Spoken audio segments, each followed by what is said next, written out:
तो जी शेख सादी रहमतुल्लाह अलैह अपनी किताब में लिखते हैं कि मुझे जन्नत और दोज़ख की सैर कराई।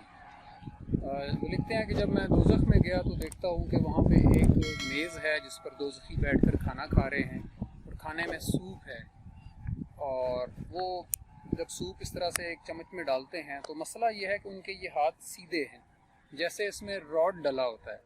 तो वो सूप डालते हैं, हाथ ऐसे ऊपर ले जाते हैं और ऊपर से खाने की कोशिश करते हैं।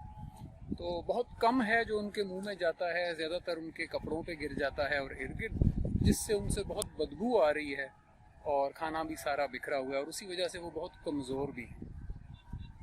वो कहते हैं कि जब मैं जन्नत में गया तो यहाँ पे भी यही सीन था कि एक टेबल है, उसके इर्द गिर्द जन्नती बैठे हैं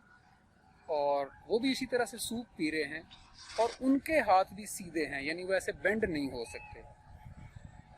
फ़र्क यह है कि जन्नती क्या करते हैं कि एक चम्मच में सूप डालते हैं और अपने साथ वाले जन्नती के मुंह में खाना डाल देते हैं और इसी तरह से साथ वाला इनके मुंह में डाल देता है और ये एक दूसरे को खिला रहे हैं, इसलिए ये जन्नती हैं।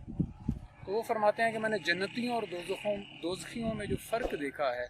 वो खुद खाने और दूसरों को खिलाने में है। अल्लाह ताला हमें समझने की और अमल करने की तौफीक